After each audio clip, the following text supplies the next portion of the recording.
Selamat pagi Ibu Bapak, Aki Nini, dan saudara-saudaraku yang baik.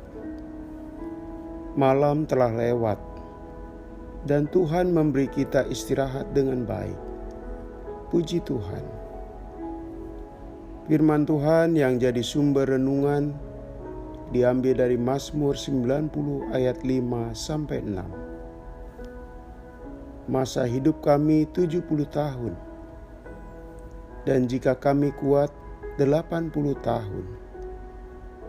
Dan kebanggaannya adalah kesukaran dan penderitaan, sebab berlalunya buru-buru, dan kami melayang lenyap. Saudaraku, saat kita melihat speedometer mobil di dashboard, kita melihat angka kecepatan mobil.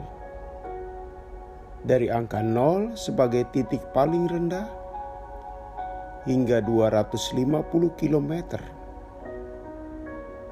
Artinya, angka 250 merupakan batas kecepatan mobil itu.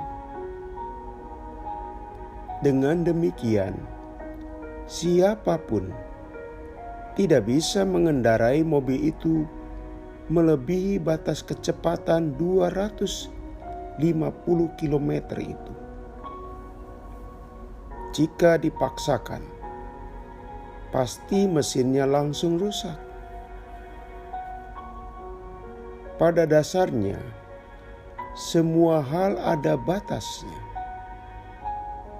Seorang pegawai negeri atau militer akan bersiap-siap mengakhiri tugasnya saat usianya sudah mencapai 56 atau 57. Karena mereka tahu ada batas usia yang harus dipatuhi, usia pensiun. Siapapun terikat pada ketentuan itu. Bacaan kita mengingatkan masa hidup manusia juga terbatas. Memang dalam kasus tertentu, ada yang mencapai usia hidup di atas 100 tahun.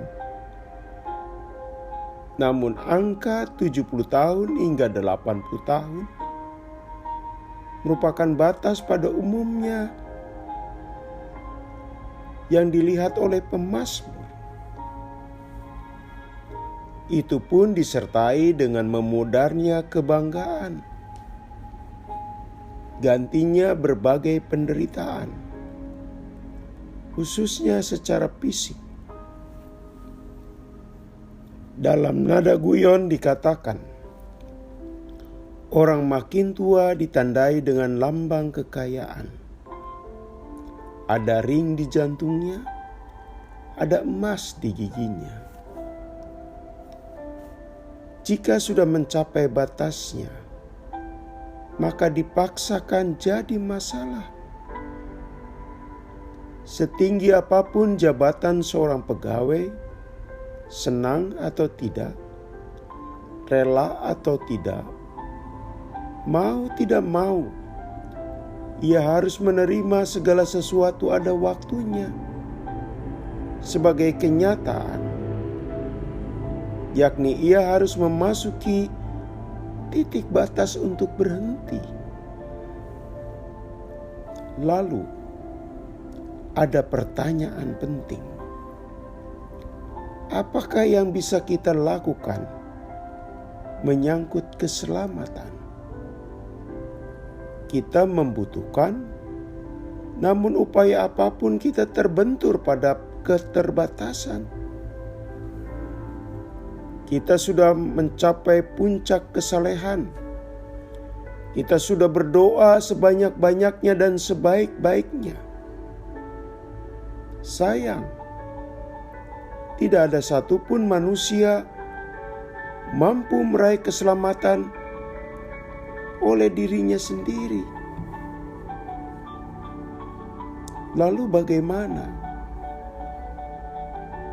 Saudaraku, ada suatu fenomena alam yang bernama pasir hisap. Jika seseorang terperosok atau tergelincir ke pasir hisap, lalu berjuang mau keluar, justru pasir itu akan makin menyedotnya. Jadi gerakan yang dibuat malah makin membahayakannya. Lalu bagaimana agar orang itu bisa keluar dari pasir hisap dan lolos dari tenggelam? Satu-satunya jalan, ada orang yang mengulurkan tangan atau tongkat. Sekaligus bantuan itu harus dipercaya. Jika percaya, orang terperosok pasir hisap itu menangkap tangan yang terulur atau tongkat itu, sehingga ia bisa ditarik keluar dan kemudian dia lolos dari kematian. Seperti itulah keselamatan, saudara. Natal adalah uluran tangan Allah yang ditawarkan kepada manusia yang dihisap dosa. Tanpa itu, sekeras apapun perjuangan kita, justru dosa menghisapnya makin tenggelam. Kita berbuat kesalahan dan dosa. Segala usaha dan perjuangan tidak mampu membuat kita bisa keluar dari hisapan dosa itu. Itu berarti kematian. Syukurlah, Natal merupakan wujud tangan Allah yang terulur, dan barang siapa percaya kepadanya akan selamat. Jadi pagi ini kita sadar betapa tanpa Allah yang datang dalam Natal, hidup kita binasa. Kita tidak bisa melewati batas kemampuan kita. Dalam hal ini, tidak bisa menyelamatkan diri sendiri. Dengan Minggu Advent, kita mensyukuri dan bergembira bahwa Allah mengisi kebutuhan utama kita, yakni keselamatan. Sedangkan kita sendiri terbatas untuk menyelamatkan diri. Mari kita berdoa. Tuhan, kami terbatas untuk meraih keselamatan. Kami bersyukur Engkau datang untuk mengambil alih dan menghadirkan Yesus, bayi yang menyelamatkan kami. Dalam nama Yesus Kristus, kami berdoa.